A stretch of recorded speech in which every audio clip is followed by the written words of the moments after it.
bonjour. Bah oui, c'est dit, elles n'ont pas le choix, les mutuelles vont répercuter l'augmentation de la taxe solidaire et responsable sur les complémentaires santé. Et nous, me direz-vous? Bah... Mais alors que faire durant vos heures supplémentaires? Bienvenue dans Temps Perdu.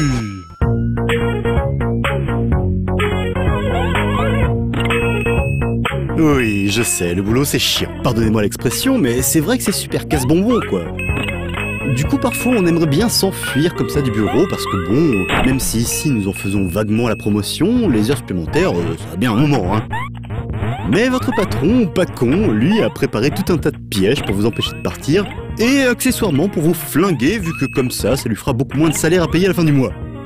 Eh bien, c'est exactement ce qui se passe dans Office Trap de Nitrome. Oui, votre boss a bien mis des scies géantes et des monstres pour que vous restiez sagement devant votre ordinateur.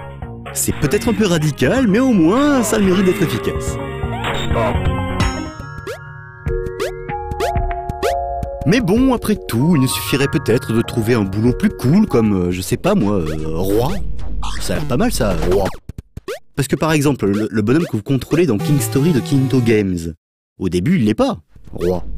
Après, il trouve sa couronne et hop, c'est fait. Bon, après, ça comporte quelques risques. Il faut combattre des monstres, gagner des XP, trouver du bon matériel de découpe. Et puis c'est crevant aussi. Il faut courir tout le temps devant la fin du monde parce que sinon, elle nous rattrape et donc, c'est la fin, quoi. Non, finalement, c'est pas si cool comme taf.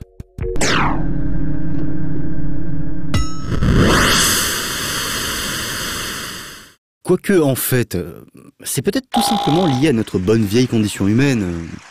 Si on avait été des chiens, par exemple, ça serait sans doute plus simple. Si, disons, Samus Aran avait été un club, elle se la coulerait douce, non? Bon, peut-être pas finalement quand on regarde Escape from Puppy Death Factory, parce que du coup, elle a pas des masses d'amélioration, juste un petit laser de téléportation qui lui permet d'échanger sa place avec les trucs qu'elle vise. Ensuite, on a beau être un cabot, ça oblige pas à être un chien, hein.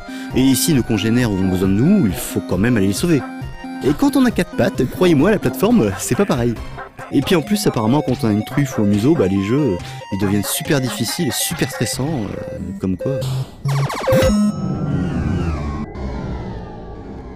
Sinon, peut-être qu'on pourrait, comme qui dirait, arrêter de bosser.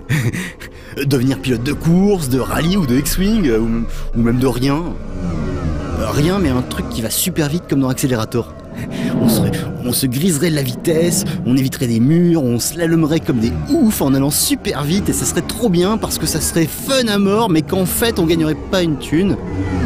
Et donc on pourrait pas manger, alors forcément on serait fatigué et au bout d'un moment on se prendrait un mur.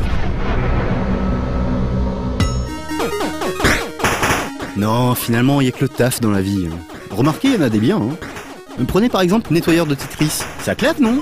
Comme dans Super Puzzle Platformer d'ailleurs. On court, on saute et on a un gros laser pour nettoyer le bureau. J'ai toujours voulu avoir un gros laser. Mais quand on est monteur ou cadreur ou réalisateur, c'est rare en fait.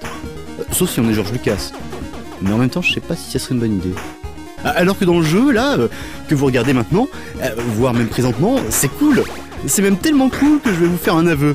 Dans mon taf à moi, Super Puzzle Platformer, j'y ai joué longtemps. Et ça tombe plutôt bien car tout à coup, je viens de me souvenir qu'il faudrait en effet ne surtout pas oublier que, pour gagner plus, jouer plus.